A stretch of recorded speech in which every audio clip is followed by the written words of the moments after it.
Magandang araw mga kaibigan. Bigyan natin ng opinion, reaction itong post ni Sil Guillermo.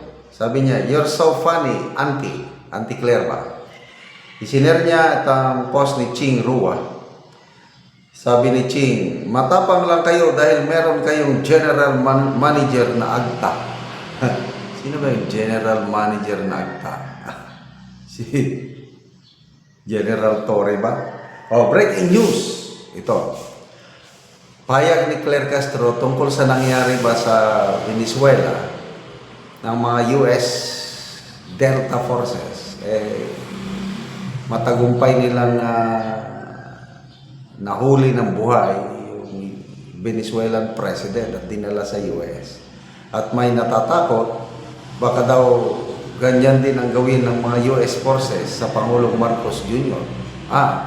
Very confident si Auntie Claire, sabi niya, kung sakaling dakpin din si BBM ng US military ni Donald Trump, nakahanda naman ang mga kapulisan sa Manila para humarang.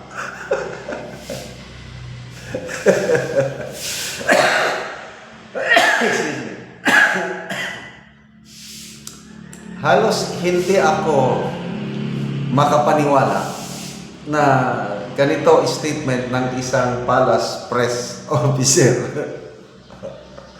Punong-puno ng kalutangan, 8-8. Handa daw harangan ng mga kapulisan ang mga US. Pinaghalo na yan, yung bilib ako talaga sa ginawa ng US. Delta Forces. Ito yung Delta Army ata ito. Navy SEALs. Sino pa? Tatlo. I think US Rangers. Yung wala na talagang pati yung air defense system ng Venezuela na gumawa Russia, kasi magkakampi yung tatlong malalaking kalaban ng US, Russia, China, and North Korea. Kakampi nila itong Venezuela.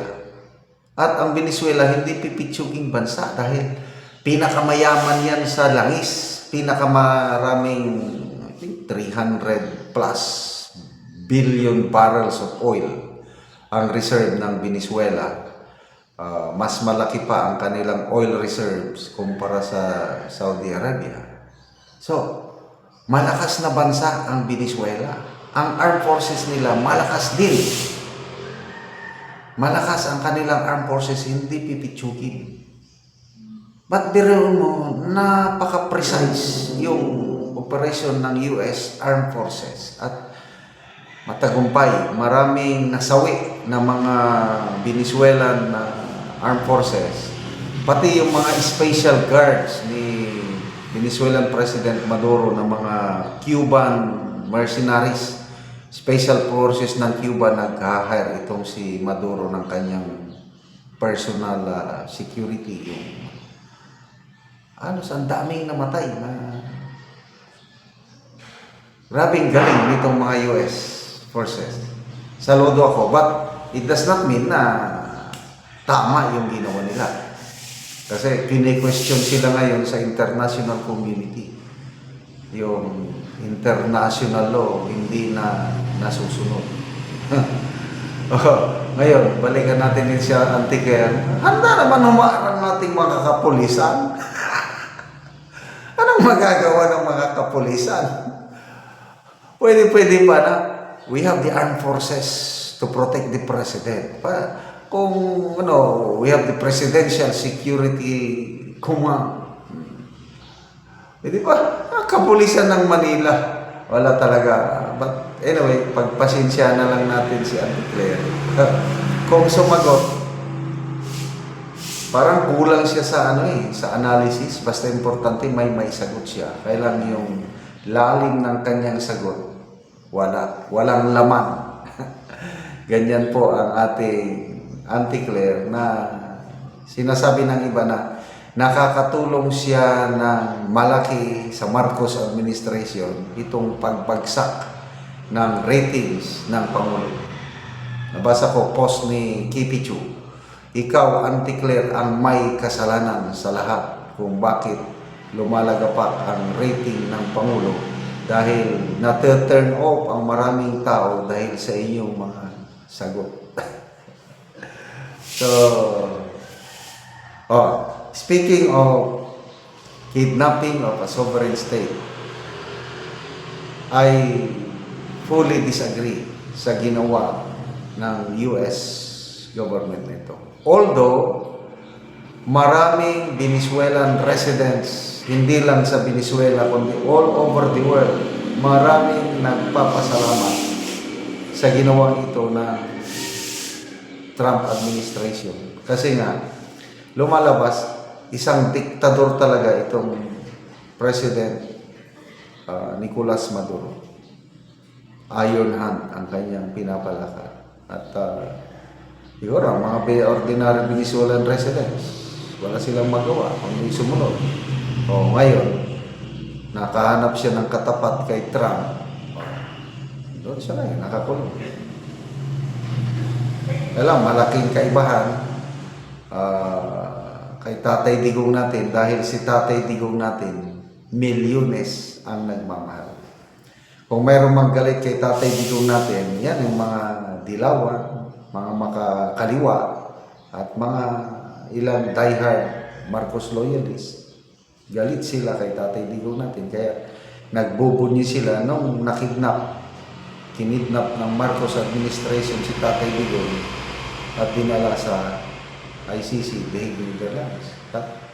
Milyones pa rin tayo, mga Pilipino, mga KDDS na nagmamahal kay Tatay Digong. So, ito, pangamba ni Atty. Harry Roque.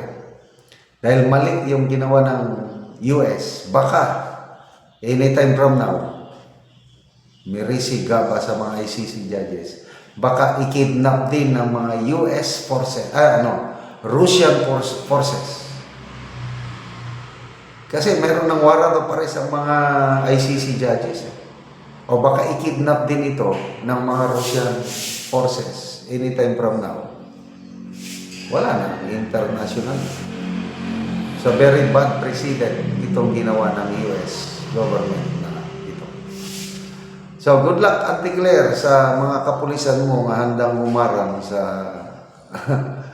mga US forces na mag-kidnap sakali man sa ating Pangulo. Salamat mga kaibigan sa inyong pagsubaybay sa ating channel. Nakakatulong kayo ng malaki sa tribong Talandig ng Bukidnon. Namimigay tayo ng mga libreng yero at pako para makapagpatayo sila ng mas maayos na tirahan. Panoorin niyo ang video dito. Lang natagaan og gero. So muna ni ang itsura sa iyang balay. Kita nato nga mag-atop na karon si Uncle kay mga busog kay kaya ang atop po. Mungod pa lang ko sige. Ano dito naka?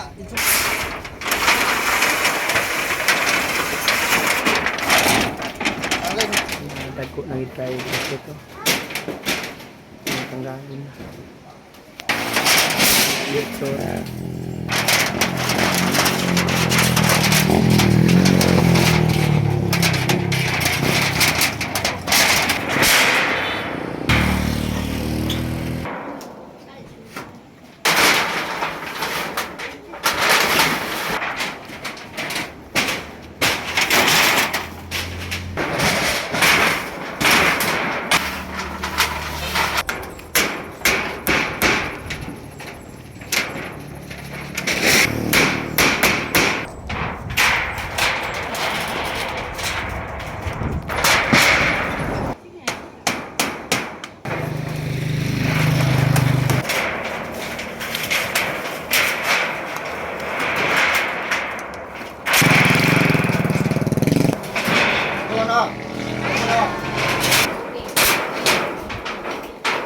So karon human na gyud sa pag-atop, so nailisa na gyud ang mga atop ni Uncle nga buslot na, so karon maayo na gyud nga tan-aw. Salamat sa Ginoo sa nag-sponsor po, naghatag og sin nga sa katapusan atop lagi ko og magmasin. Oo. Dito dito ka palit og single ang kita. Igo. Salamat ka. Kani mga tao atong kuan nag-sponsor. So pila gid ka tuig ko lang imong balay nga buslot na bago pa ka nakapuloy og atop. Mga pulo na siguro ko tuig. Napulo ka tuig so bago pa ka nakapuloy og atop. Bago pagyod, karon pagyod. So salamat kayo Col. Dito kay sino na gid ka na nga mga busuton. Salamat sa Ginoo ug sa nagtabang. Salamat kayo.